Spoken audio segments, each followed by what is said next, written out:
It's The List and your boy with Jimmy Van and Sean Ross Sapp. With Jimmy and Sean, sell pills for your dong. Make a fantastic song. Make a fantastic song. What's up, you guys? Sean Ross Sapp. It is August 19th. It's The List and your boy, number 180. Jimmy, as you know, I have long spoken about what it would be like to get to episode 180. Long spoken about it. Yes, for 2 years. I've always wondered what it would be like when we got to episode 180. And you are in your office, Jimmy. I am in the office. Yeah. We have reopened the office on a voluntary basis. Americans are going to be jealous. The city of Toronto has like 10 or so daily new COVID-19 cases. And I think nationwide we're only at like, 100 and some, Camilo? Like, it's been really good in Canada. And so we have reopened on a voluntary basis. I'm back in my office. It's awesome. I like it. Yeah. It must be nice, is all I can say. It's great. Must be nice. I've gone to a couple of restaurants, which I hadn't done in 5 months. I got served a pint, which was awesome. And to commemorate, I even got my Tim Hortons coffee. Remember, I used to always do this back in the day. I got this to commemorate the occasion today.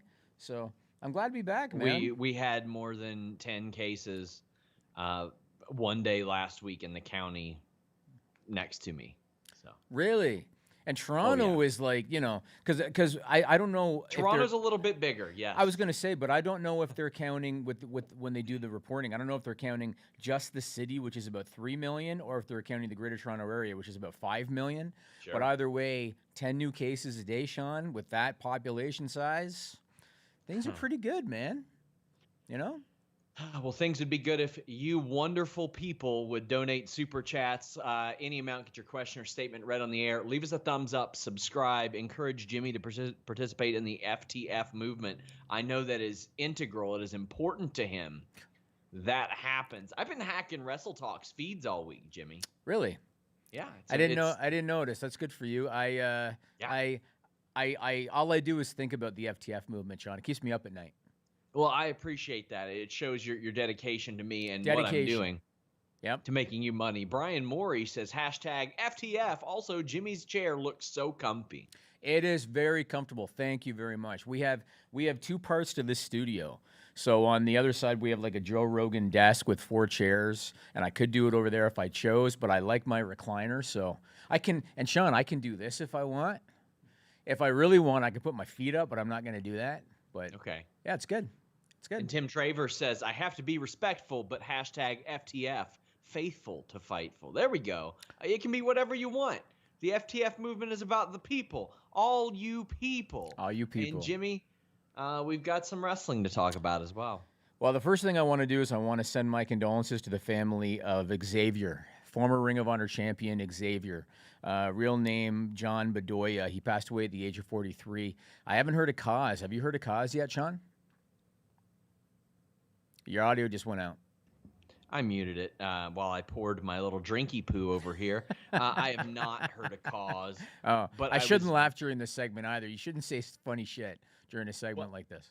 I was very excited to watch him at the WrestleMania week shows. I was going to see him wrestle in person because Xavier was a little bit before my time. I didn't find Ring of Honor until 04, 05, and he has not.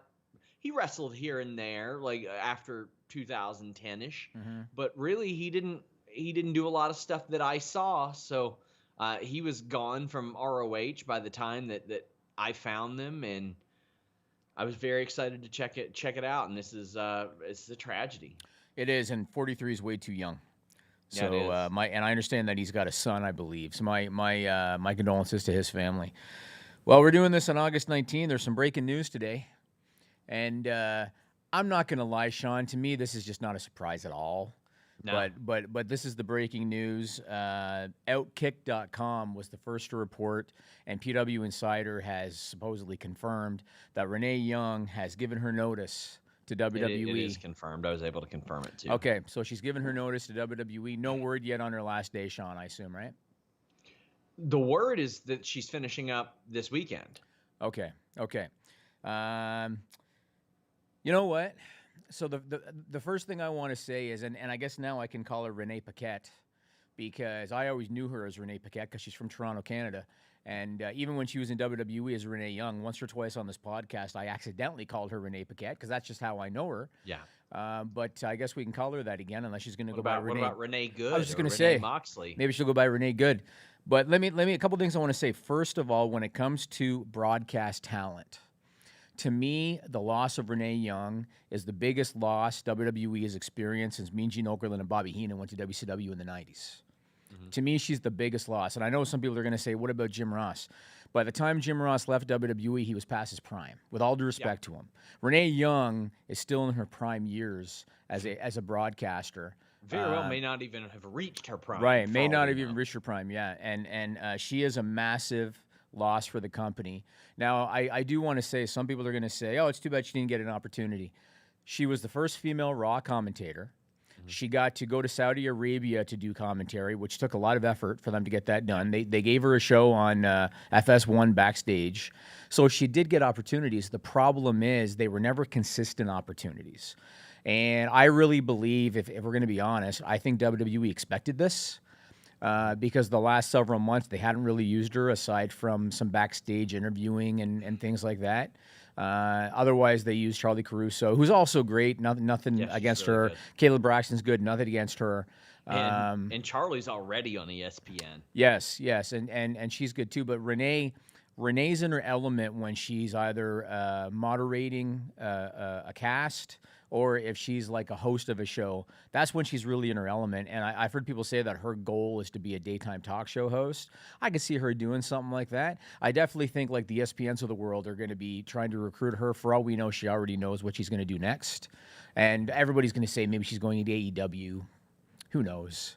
Hopefully she's emailing Sean Ross Sapp for an interview. That's what I hope she's doing next. There you go. I got a connection to her if you really, really want. Yeah, I do. I would love that. She's like on one of my top interview lists. I would love to talk to her. Well, Triple H said he wasn't going to comment on that status and let Renee Young deal with that, but he spoke very highly of her, and that's been a constant theme of Renee Young ever since I've got into wrestling coverage, is that people like her. She's very good. She's very nice. She's very professional. And yeah, we look at the opportunities and stuff. She got her own network show, but it got canceled. Yeah. She got Talking Smack, and she was a gigantic part of that success, and it got canceled. She was given a commentary spot and made history, but she was the third commentator. And if you've ever been in a commentary booth, you know there's not a lot to say there besides, oh, and yeah, and come on. And that's exactly what she was able to say. But she did commentary for Superstars. She did commentary for NXT. She was, again, the best interviewer they have had since Mean Gene Okerlund. And ain't nothing wrong with Silver in that regard, because Mean Gene Okerlund's the best ever. Agreed. I've said this before. I think that Renee Young is a future Hall of Famer in the company. I think that she'll be recognized accordingly when all is said and done. Wouldn't shock me if she ended up coming back there. Yep. We've seen that happen with people like Lillian Garcia, although I feel like Lillian didn't exactly have as many outside opportunities as a Renee Young is going to have. And she has been nothing but pleasant in every dealing that I have ever had with her. She is a consummate pro. I hear nothing but great things about how she is to deal with, and I just know she's going to do a lot of awesome stuff outside of WWE.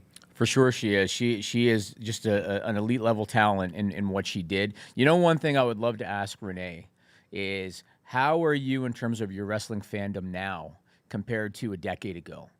Because, again, if you're not Canadian and if you never used to watch her on The Score, because I'm very familiar with her from The Score, along with Maura Ronaldo, along with Arda Ocal. I forget what they called Arda Ocal in WWE, but Kyle Edwards. Right. Sounds like a NASCAR driver. Yeah, he does. That's probably where they got the idea.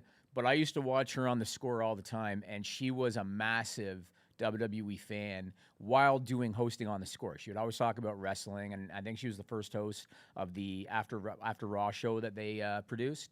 I would love to know, how do you feel about wrestling now? And how do you feel about WWE now? And she's never going to disparage the company because that's not who she is. But I would bet money that her opinion has changed. compared to where it was a decade ago. That's the unfortunate reality of the situation. So best of luck in whatever she's going to do. Again, I think WWE had been preparing for this. Maybe they already knew. And what else can you say, man? Best of luck. She's going to get lots of opportunities. We know that she's working on her own cookbook, so who knows if a cooking show might be in the works. Like, there's so many different things. Also, she was on Total Divas, so she has done a little bit of everything. She's done a little bit of everything except for wrestling, and I'm surprised they never managed to put her in the ring because that's what WWE does. Maybe she didn't want to. Quite possible. Yeah. Quite possibly.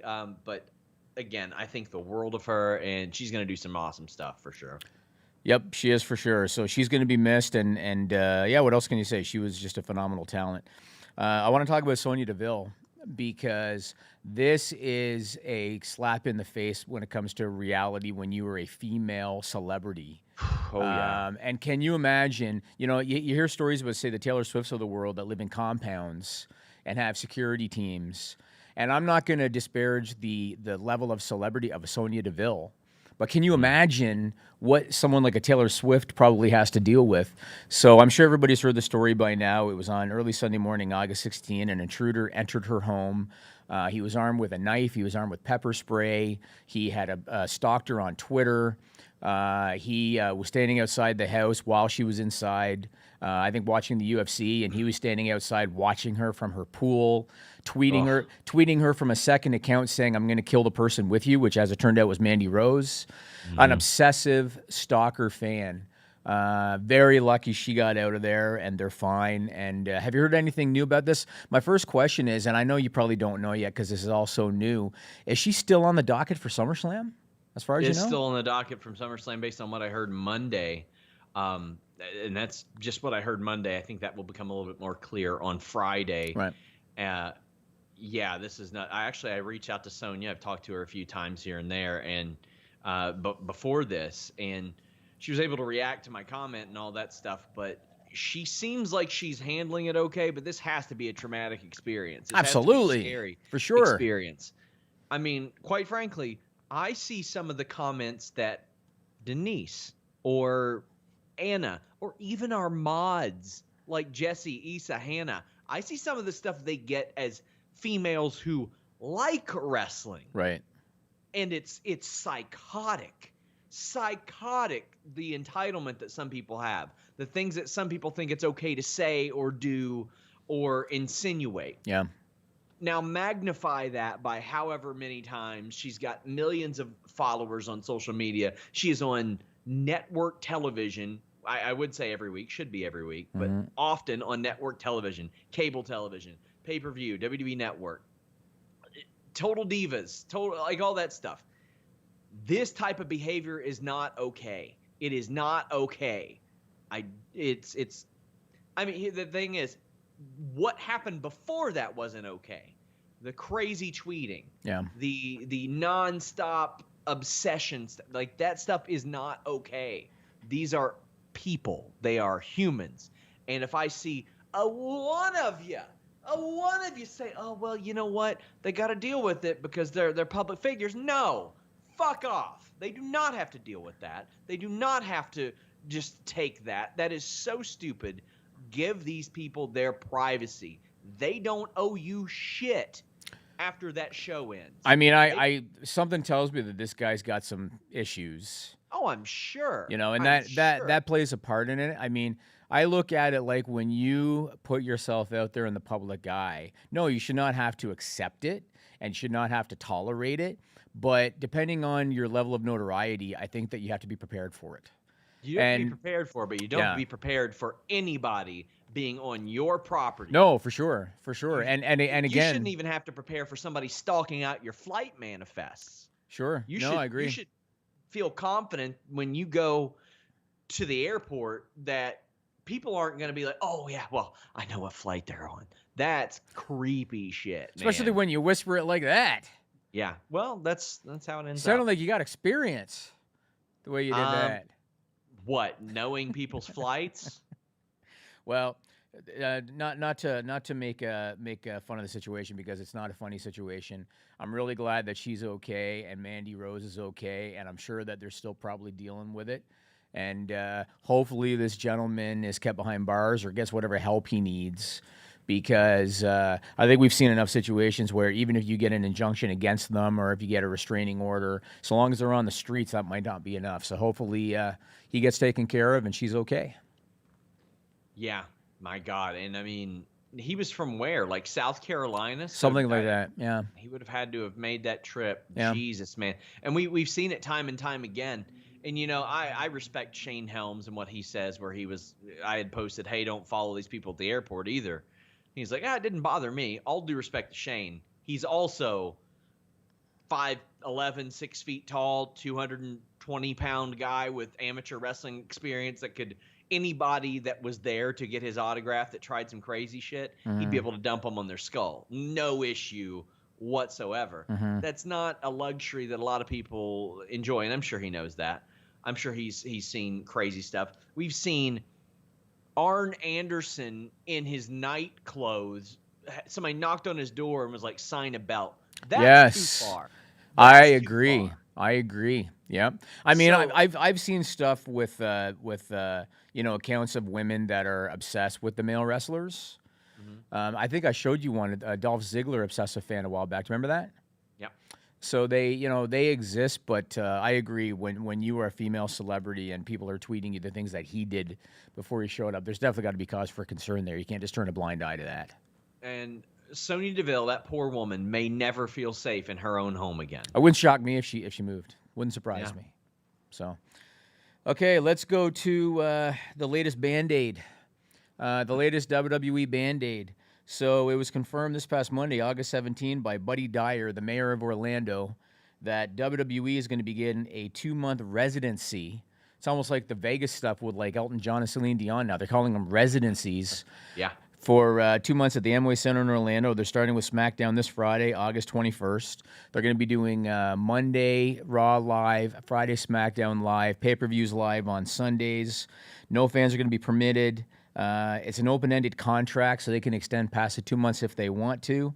There's going to be additional safety and cleaning procedures like wearing masks, daily temperature checks, even though they don't do shit. I can't believe they haven't figured that out yet.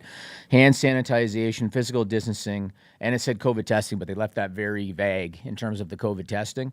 And John Alba from News 13 Orlando reports that WWE is paying $450,000 in rent for those 2 months, not to mention the production costs of the craziness that they have built. We'll have John Alba on our post SummerSlam show. Really? That's interesting.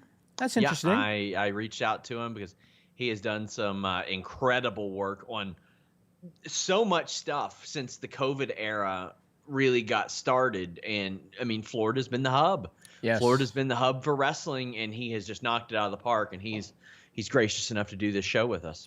Very cool. Well, going along with that news, Kevin Dunn did an interview with Sports Illustrated, and he talked about their plans for production. And, of course, this is where we heard about ThunderDome that they're going to be doing. They're going to have drones flying in there. They're going to put a roof inside the venue, projecting content onto the roof. They're going to have almost 1,000 LED boards to showcase rows and rows of virtual fans, just like the NBA. They're going to pipe in crowd noise mixed in with these virtual fans. And then more details just came out. You could register for a virtual seat in Friday's SmackDown show. They hit capacity on that. You getting one? Did you get one? I got 12, Sean. Did you? That would be something that. And I'm going to put myself on all 12 just for fun. Yeah. But I know that you posted pictures on Fightful Select, and I saw a little video that you put on your Twitter today that showed kind of like a panoramic. What else have you heard about ThunderDome? And you know what's really funny about that name, by the way? I guarantee you that 20-somethings and 30-somethings, most of them, don't understand the ThunderDome reference. They think, of course. They think, oh, that's a cool name, ThunderDome. Denise didn't understand it, and I was like, Denise, you gotta realize this was, one, a shitty gimmick 25, 30 years ago. 30-some years ago. And then it was like a Mad Max thing. Like yes. It's just something that Vince was like, ThunderDome. Yes, I guarantee you Vince McMahon and Bruce Pritchard were both like, ThunderDome. You remember that? Mel Gibson, 84, whenever the hell it was. And Yes. but again, a lot of 20 and 30 somethings today think it's a cool new name and concept. Don't realize that they ripped it off from the 80s. But Somebody it is what mentioned it is. Titan Dome to me, and I was like, that sounds way better. It's not To bad. me, Titan Dome, and it's got the element of all that. Reminder, guys, subscribe, FightfulSelect.com. I got breaking news every day. FTF. Every day. And I had some up on this. I posted a bunch of pictures yesterday. So from what I've seen, they've got like these threaded posts, like 16 of them, that run from the ground up to the lighting trusses. And I had some people say, well, why do they need those? Well, they couldn't ever have those before, Right. because they would have obstructed the view of the fans. Now Right. they don't have to worry about that. From what I had been told, each seat is supposed to have like some sort of video board on it or something of that nature. That way it's not just a flat board, although they could just as easily put seats superimposed in there. I was told there's some sort of flooring that has like over 150 lights on it.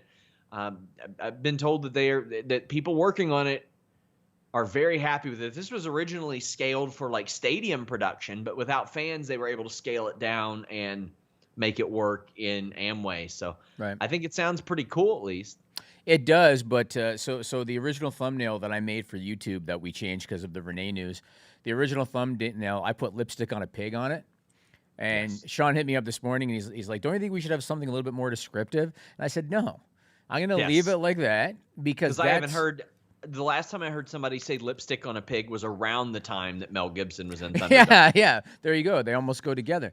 If you've never understood or heard the reference lipstick on a pig, what it means is you could take a muddy, ugly, dirty pig. You could put a dress on it. You could put makeup on it. You can dress it up, but it's still a pig. And I look at it like this.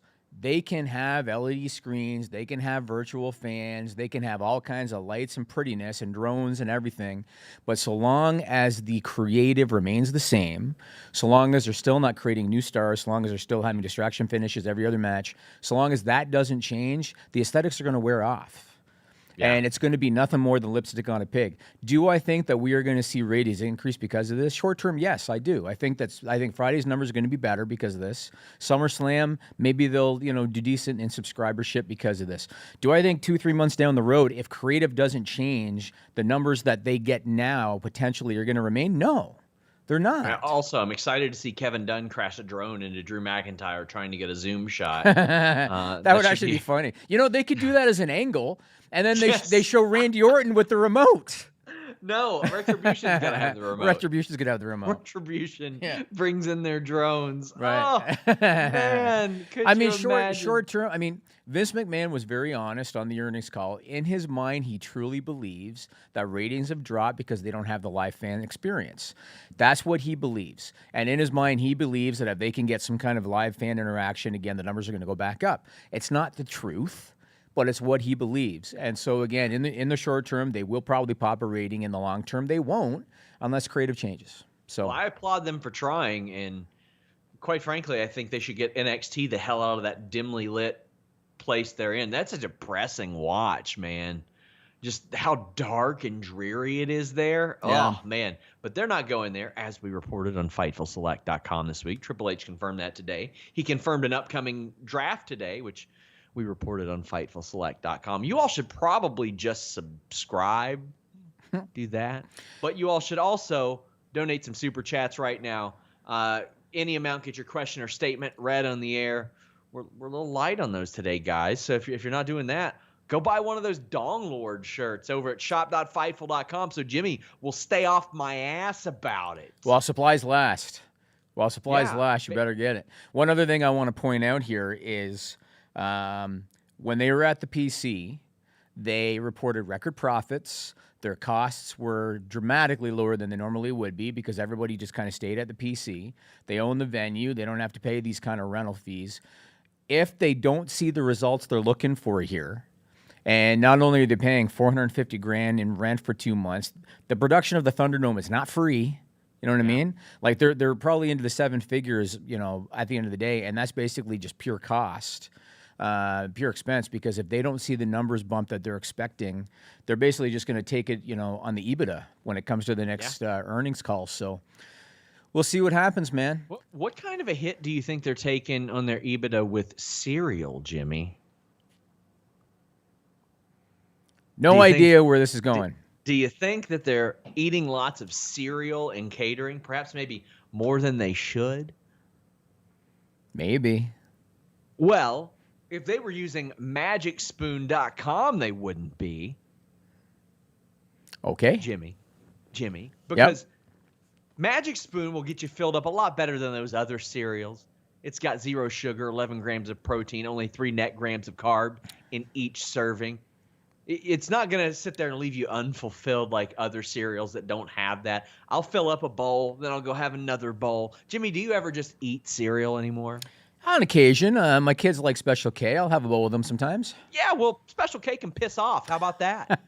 Because Magic Spoon has a great variety box with 4 flavors: cocoa, fruity, frosted, and blueberry. I love them all. It tastes amazing. It's too good to be true. I always try to cut down on carbs, sugar, and unhealthy food. And I love my cereal, but like I said, it gets a little bit out of hand. It never fills me up. Magic Spoon does that. 1 serving fills me up. 1 box of Magic Spoon lasts me way longer than 2 or 3 boxes of regular cereal. It's keto-friendly, gluten-free, grain-free, soy-free, low-carb, and GMO-free. And if you go to MagicSpoon.com/Fightful, you can grab a variety pack and try it today. Use our promo code Fightful at checkout to get free shipping. And Magic Spoon is so confident in their product, it is backed with a 100% happiness guarantee. So if you don't like it for any reason, refund their money, or they'll refund your money. Damn, you don't want them to refund. You know what I'm saying? Basically, you'll get your money back. I'll wonder what the hell's wrong with you. I'll say, why'd you send back that delicious cereal? But they won't hassle you. See, I got worked up even thinking about the idea of you all sending this cereal back, because it's not a good idea. It's delicious. MagicSpoon.com. Use that code Fightful. Hit them up at Eat Magic Spoon on Twitter and let them know you heard about them from us. Very nice. So if you were a longtime viewer of this, or even a recent viewer, you might know that I am creating a charity called Grappling with Grief. And this Thursday, which I guess is tomorrow, August 20, the latest piece of content is going up on our YouTube. The YouTube channel is youtube.com/grapgrief. And what the point of Grappling with Grief is to tell people stories. Tell people stories of how they cope with grief, how they overcame it, and how they were able to channel it into something positive. And the person who's going to be featured in the story this week is none other than our own Ross Sapp. We tell the story about his friend Cheyenne Scott, who passed away from cancer, and how Sean grew out his hair in order to donate it to Wigs for Kids charity. Here is a little clip of the interview that's going to be going up tomorrow, August 20, on the Grappling with Grief YouTube. Awesome. So the time came to do the haircut, and Sean and I, like I mentioned, we were throwing around ideas. What can we do to bring attention to this, so that we can promote the cause, and not just promote the charity, but promote Sean's initiative too. The first idea that we had was to reach out to a wrestler by the name of Brutus the Barber Beefcake, an old school wrestler from the 1980s, because his character was that he was a barber, and that whenever he defeated his opponent, he would cut their hair. So I reached out to Brutus Beefcake's wife, and she was very gracious. She was very accommodating. She said, absolutely, we will do it. She said, you don't have to pay him anything for, like an appearance fee. Just buy his dinner afterwards. And we were going to go with that. That surprised me because, quite frankly, they have like wrestling conventions and stuff. And I avoided going to one in Baltimore last year because it had a lot of old-time wrestlers that we in wrestling call carnies. It's the carnival aspect of it, where they'll be like, hey, brother, give me $20 if you want an interview type of thing. I thought we were going to get carnied, but I got to say I was surprised, very pleasantly surprised by that. That made me very happy to hear how willing and accepting they were. Yeah, she was very cool about it.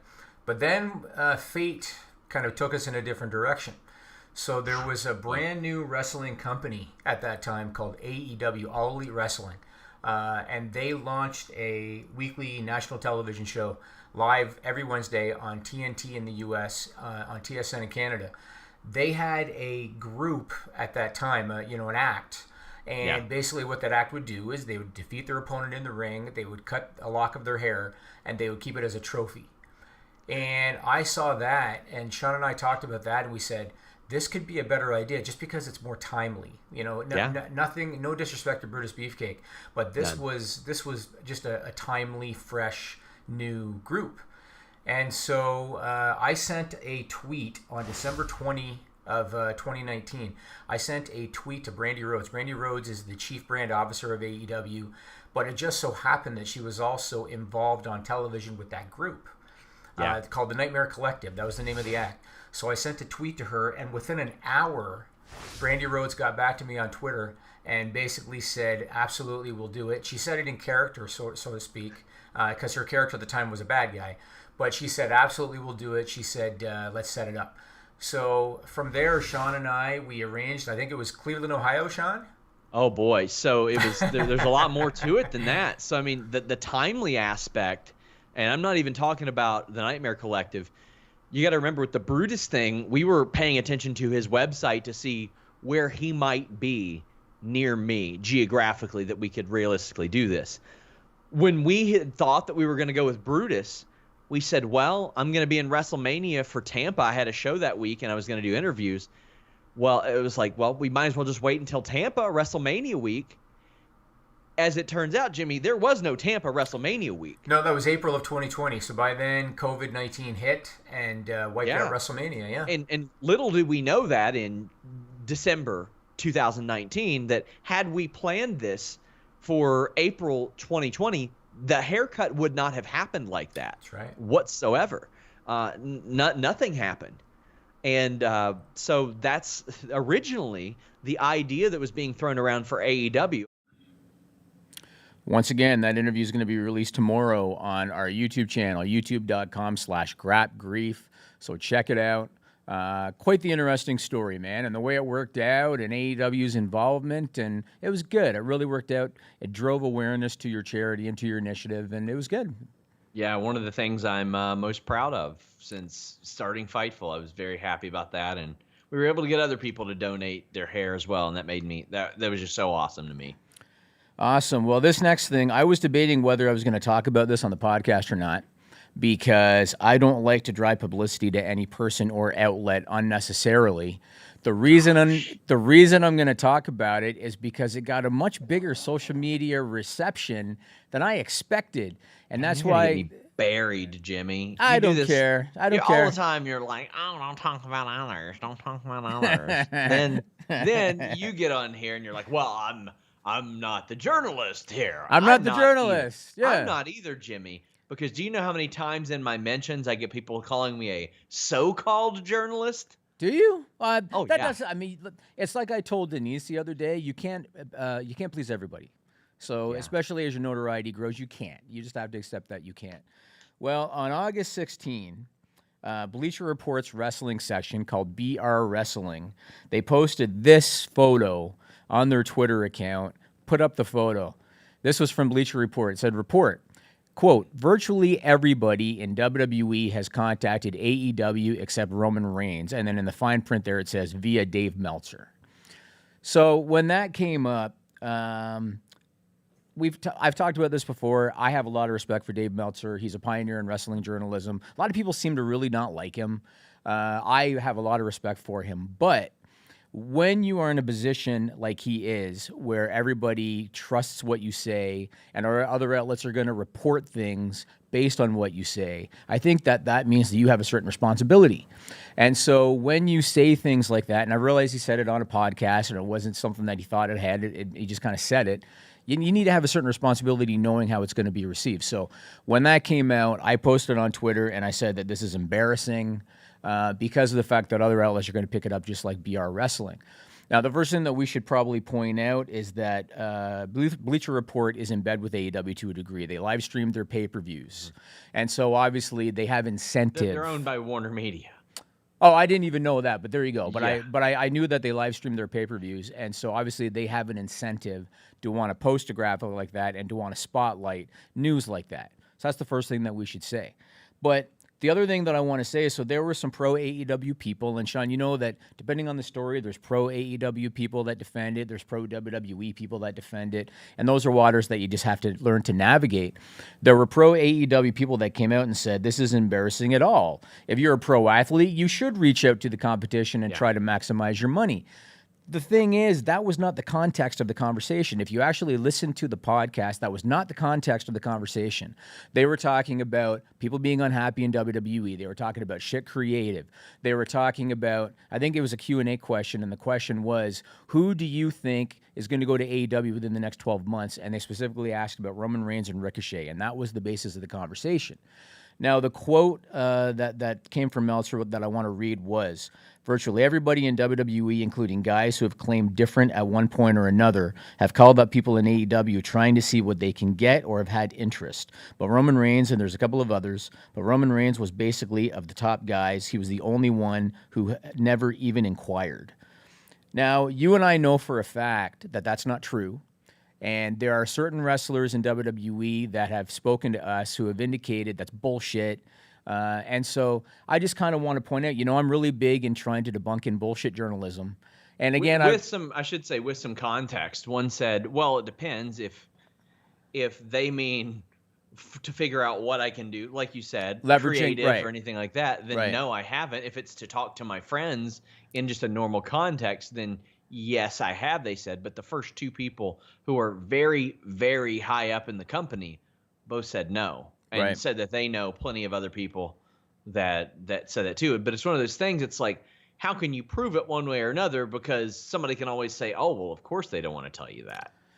Yeah, you're right. But again, I think you got to make sure that this is discussed in context. And again, for all the pro AEW people that have said, well, pro athletes should try to leverage themselves to get the best money they can. That was not the context of the point. Because again, the point was, who do you think in the next 12 months is going to go to AEW? And Roman Reigns and Ricochet were the two of the names they mentioned. And so I think it's irresponsible to suggest that virtually everybody in the company, aside from Roman Reigns, has expressed interest in going there. It's one thing if, say, you're Randy Orton and you want to stay in WWE, but you want to maximize your money. That's different. But but for somebody to suggest that everybody in the company is looking to get out, essentially, or is inquired about a spot, I know that's just a ridiculous thing to say, especially when you've got hundreds of people on your roster. And so that's why I just kind of wanted to call it out. I like to, whenever I hear something that I think is ridiculous, I like to call it out, and I like to, fact check, Sean. Yes. Yeah, I completely agree. And that's what I did when I heard the story. I reached out to many people, and I physically showed you what I knew about this. I was like, we're not running with this. This is why. Yep. Basically, Triple H, Brock Lesnar, and Vince McMahon told Sean... Sean in a text message how it was. So that is exactly what happened. SummerSlam is this weekend. Is there anything in particular that you're looking forward to? No, not really. Nothing? Like, you don't want to see how Dominic does? I'm curious, man. I mean, I'm curious. I'm not looking forward to it. Okay. I mean, over the course of 3 or 4 weeks, there's UFC 252, UFC events every weekend, which I cover much less now, but still. AEW All Out, NXT TakeOver, Payback, and SummerSlam. So I'm just like, how much will any of this matter? Yeah.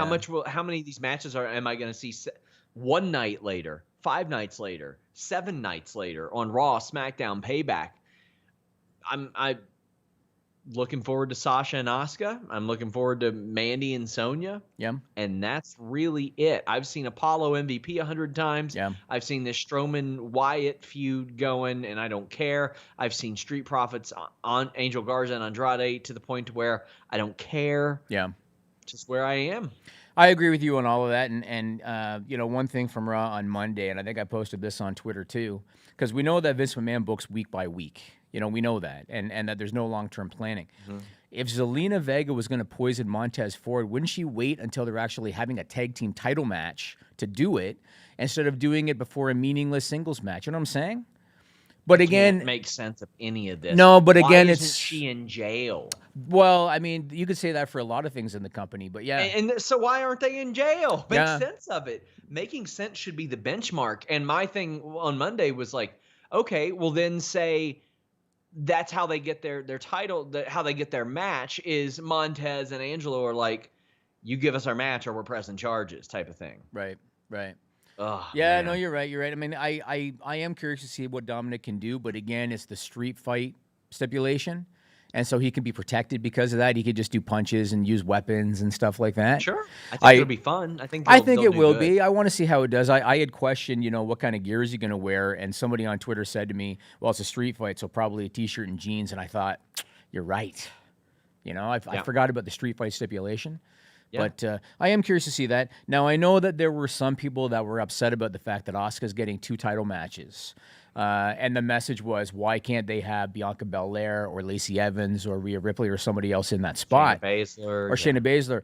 But I look at it like I do think it makes for a good story.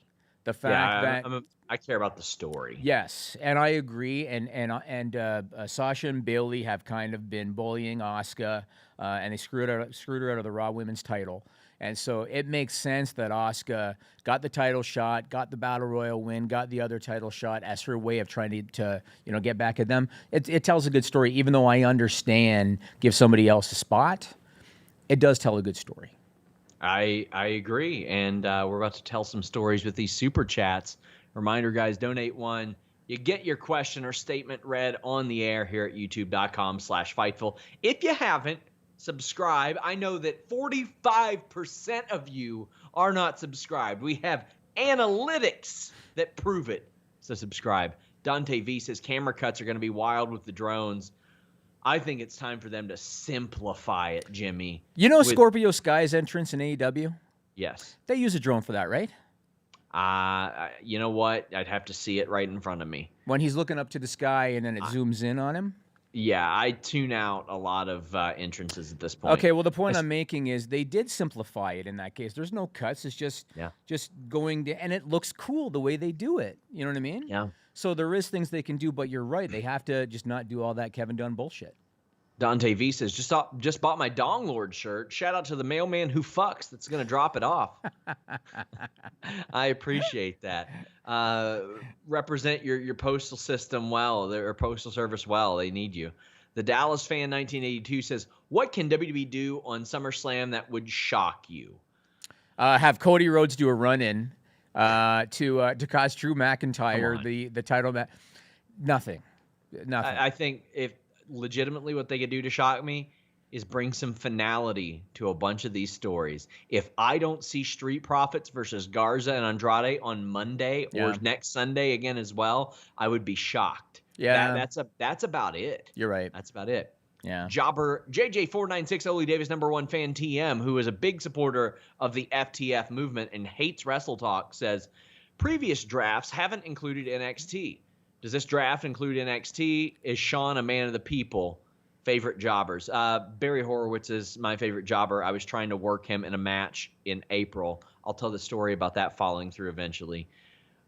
As far as the draft, Triple H confirmed to me, a FightfulSelect.com report, that a draft will happen this year, and he says that there will be some NXT involvement in that, because my question, Jimmy, was, you've talked about how Raw and SmackDown are able to kind of pick who they want. Now you're on cable TV in primetime. How will that change things?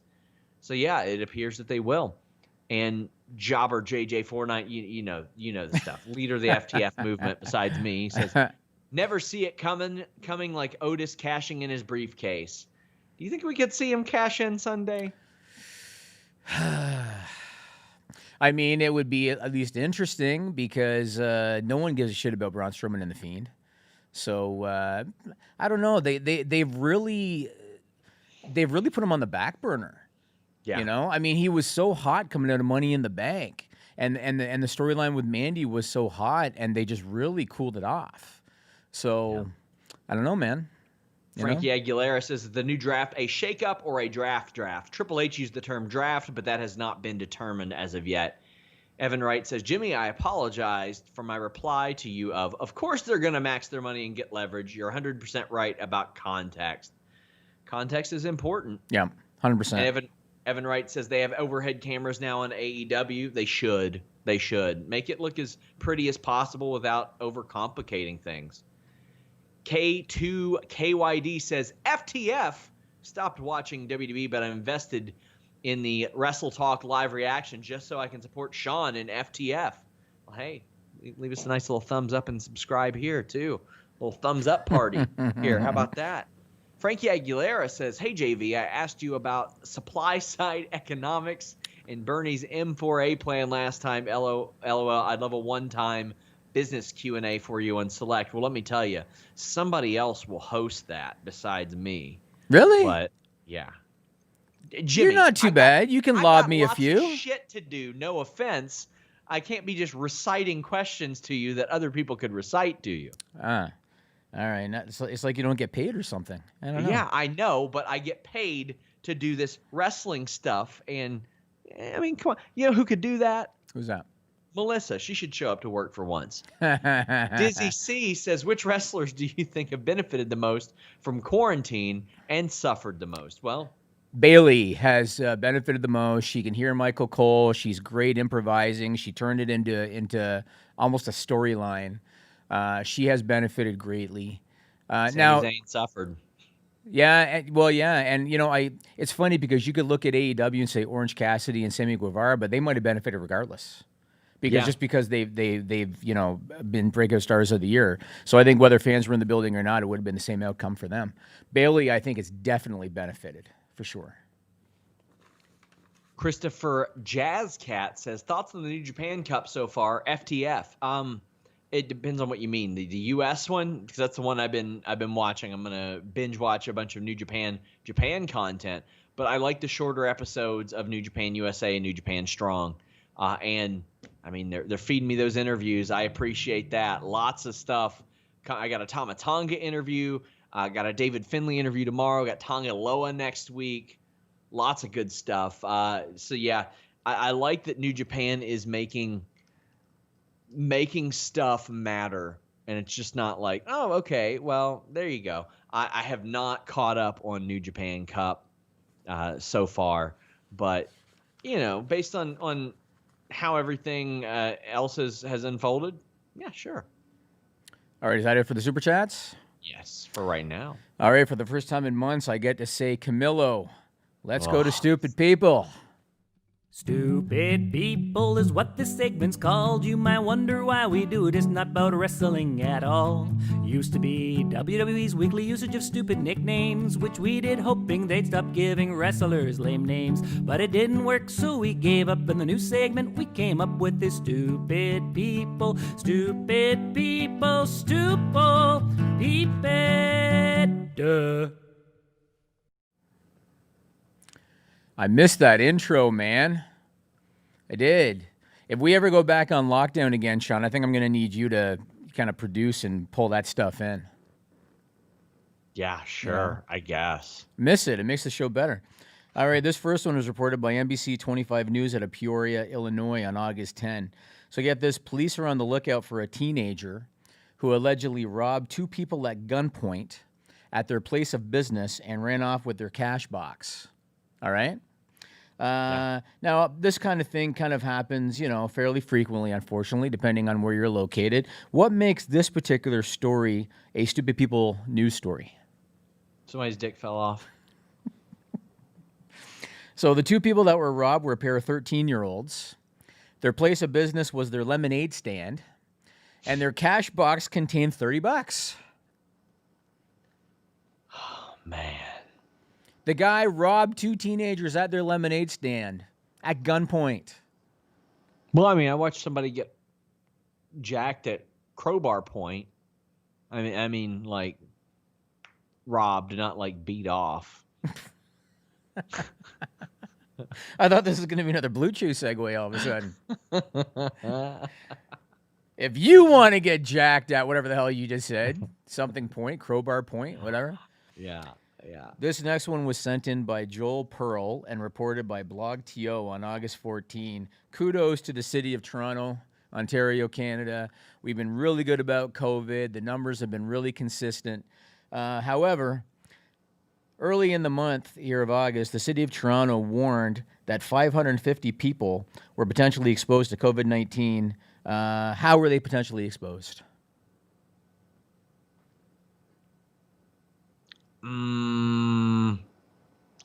They shared a cigarillo.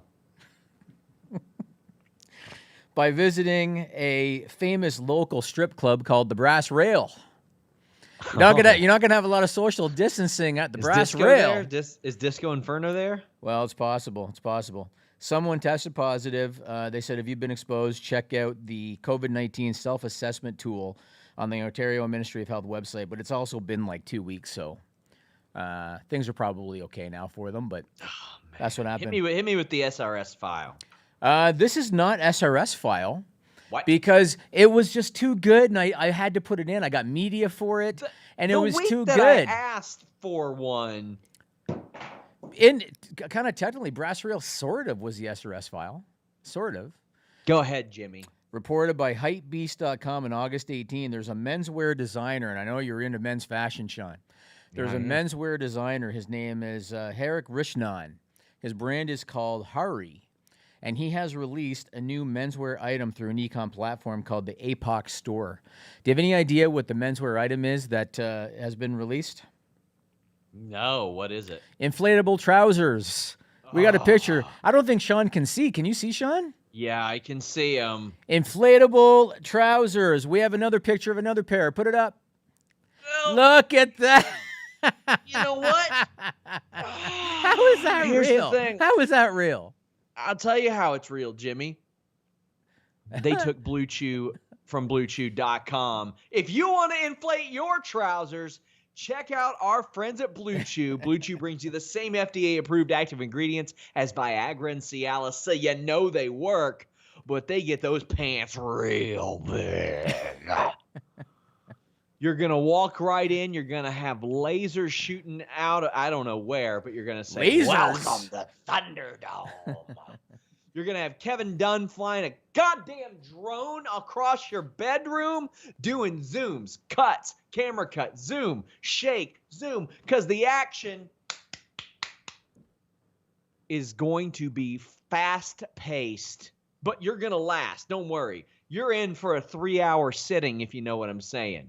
It's not for people with a problem necessarily. It's for that performance. Has the same FDA-approved active ingredients as Viagra and Cialis, but it's a chewable, so it gets into your system a lot quicker. It's ready whenever you are. It's prescribed online by Blue Chew affiliated physicians, so you don't have to wait in line at the doctor's office. You don't have to wait in line at the pharmacy. The mailman brings it to you discreetly, and we respect the mailman for all the shit they're going through these days. So mailmen across the world, get yourself some Blue Chew. Blow off some of that steam and a little bit of something else, if you know what I'm saying. Just pay $5 shipping, and when you go to BlueChew.com, code FIGHTFUL, you get that first shipment free. Hot diggity dog. Hit them up at Blue Chew. Let them know you heard about them from us. Doubled up on those ads today. You're welcome, beautiful people. We got some super chats. Podcast Twiz says, what should WWE do with Alexa Bliss? Not what they're doing now. You know, one of the problems, do you remember when AEW used to further storylines from BTE? Yes. And I would talk about how stupid that was because you can't assume that the people watching Dynamite watched BTE. Yes, of course. WWE is doing a storyline based on an angle from a Facebook show that nobody watched 2 years ago. That's kind of the first problem. They're assuming that people are aware that Braun Strowman and Alexa had a little thing on Mixed Match Challenge when nobody does. So it's trash. Yeah, I don't like it. And it's like one of those things, oh, well, you say you want to be rewarded for watching the product, huh? Well, not when it sucks. Come on. Daniel O'Farrell says, predictions for tonight's NXT ratings with no AEW. I'm going to say 700,000 viewers. They'll do better. Okay. So I think it was 2 weeks ago. Maybe you can look it up quick, Sean. I think it was 2 weeks ago. NXT did about 700,000, and that was with Dynamite opposing them. So because Dynamite is not on tonight, now they're not going to do 1 million. And if anybody thinks that they're going to do 1 million, they're not, because a lot of those viewers jump back and forth. They'll do better than 7. I'm going to say 775 to 800. Well, they last hit that number around July 1st, but they hit 619 last week, 750 the week before. Right, So. right. That's why I think they'll do better, because they did that number with competition.